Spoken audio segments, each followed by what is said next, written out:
مفتی طارق مسعود special. دیکھو، باپ کو سب سے زیادہ فکر بیٹی کے بالغ ہونے کے بعد اس کی شادی کی ہوتی ہے، جو غیرت مند باپ ہے۔ سب سے زیادہ فکر کس کی ہوتی ہے؟ جو غیرت مند باپ ہے نا، اس کو فکر ہوتی ہے مجھے اپنی بیٹی کے لیے رشتہ چاہیے۔ آج کل یہ فکر ختم ہو گئی، بلکہ بچی بتا بھی دیتی ہے نا ابا کو کہ وہاں شادی کرنی ہے، تو ابا دور لگ کے تھپڑ لگاتے ہیں اس کے۔ شرم نہیں آتی ہے بھی ایجوکیشن ہے، ایکچولی شروع ہو جائے گا پھر۔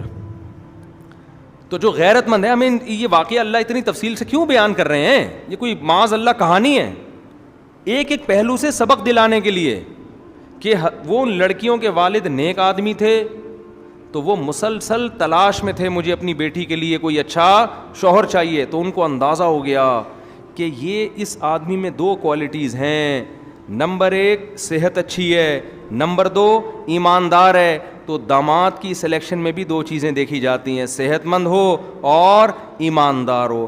ہمارے ہاں ان دو کو اگنور کر کے روکھڑا دیکھا جاتا ہے، کماتا کتنا ہے۔ اگر وہ ایماندار نہیں ہے، کماتا ہے، خدا کی قسم یہ کمائی عذاب جان بن جائے گی۔ اسی کمائی سے وہ آئس پیے گا، اسی کمائی سے شراب پیے گا، اسی کمائی سے لڑکیوں کو جھانکا تاکی کرے گا۔ پیسہ تقوی کے بغیر آتا ہے تو عیاشی لے کر آتا ہے۔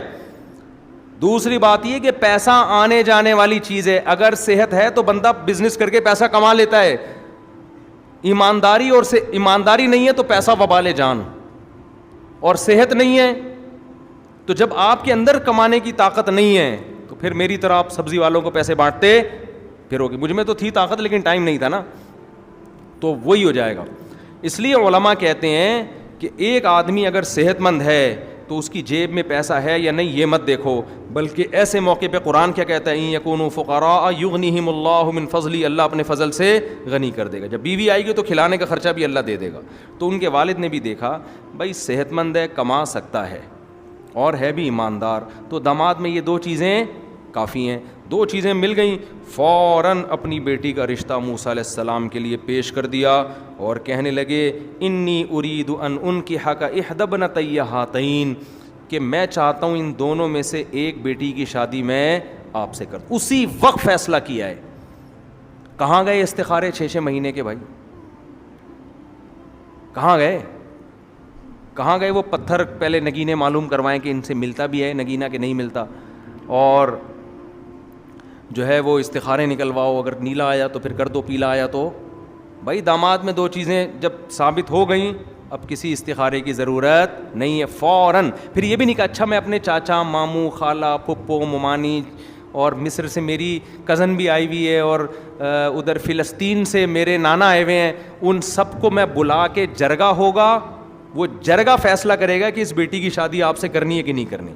جن خاندانوں میں بچیوں کی شادی کے لیے جرگے بیٹھتے ہیں ان میں بچیوں کی شادی کے علاوہ دنیا کا ہر کام ہوتا ہے۔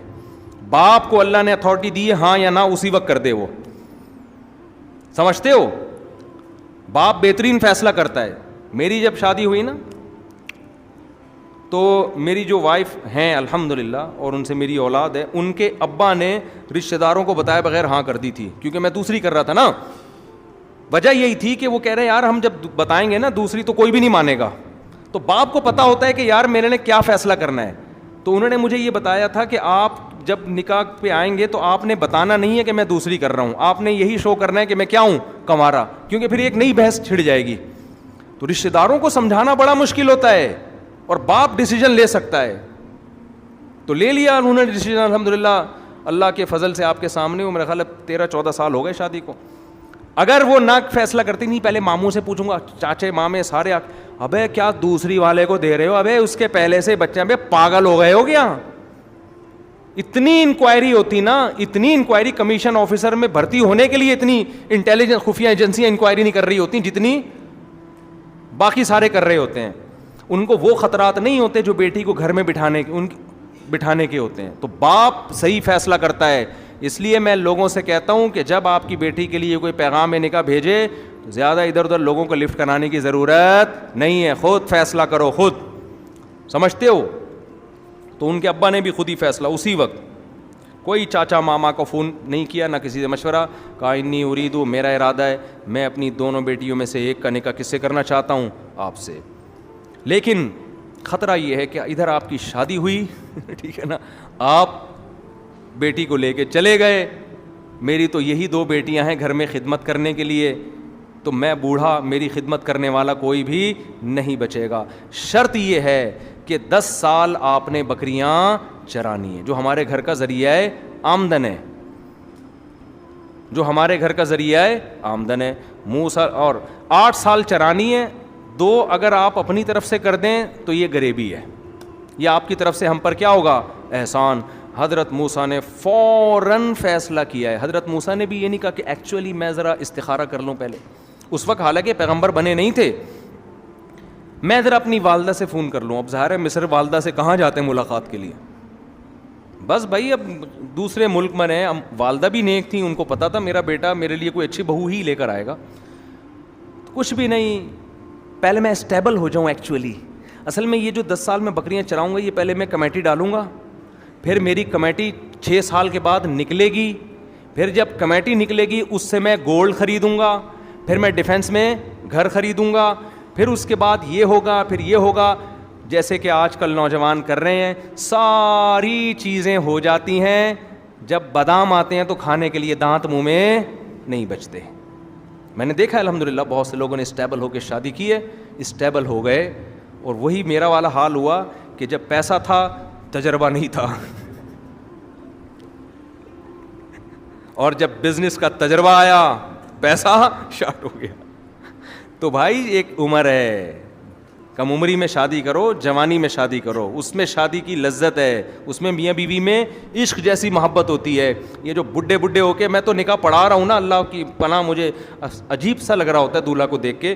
اس وقت تو میں کچھ نہیں کہتا, اس کو بہت مبارکباد دیتا ہوں, لیکن سمجھ میں نہیں آ رہا تو اس کی مبارکباد دوں یا تعزیت کروں, اس کی عیادت کروں.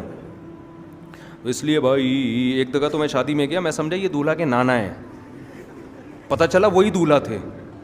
بڑے میں نے کہا چلو اب کیا غنیمت ہے, اب بھی کر رہے ہیں, وہ دولہا تھے حضرت جی. تو اگر زندہ ہیں تو اللہ ان کو نیک صالح اولاد عطا فرمائے.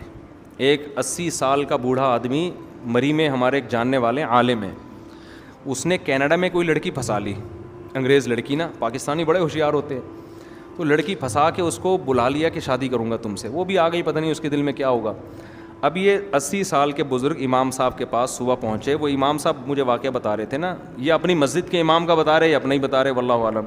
مجھے کہنے لگے وہ صبح وہ آیا اور ہمارے امام صاحب سے کہنے لگا کہ میرا شام کو کینیڈا کی ایک انگریز لڑکی سے نکاح ہے, اس کے لیے کیا چاہیے, یعنی ڈاکومنٹ میں کیا چاہیے. انہوں نے کہا آپ کا صرف زندہ ہونا چاہیے اس میں, اس کے لیے کیا کیا ضروری ہے. ہاں اس نے یہ کہا کہ فجر میں آئے, کہنے لگا آج عصر میں شام کو میرا اس لڑکی سے نکاح ہے, اس کے لیے کیا کیا ضروری ہے. انہوں نے کہا کچھ بھی ضروری نہیں ہے, صرف عصر تک آپ کا زندہ رہنا ضروری ہے.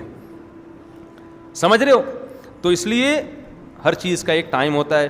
تو موسیٰ علیہ السلام نے بھی یہ نہیں کہا میں استخارہ نکالوں گا, پازیٹیو آیا پھر میں پہلے میں کچھ ایکچولی پیسے جمع کر لوں, کمیٹی ڈال لوں, یہ نا نا نا نا نا. جس خدا نے آج تک کھلایا ہے, جب بیوی آئے گی تو اس کے کھلانے کا انتظام وہ کر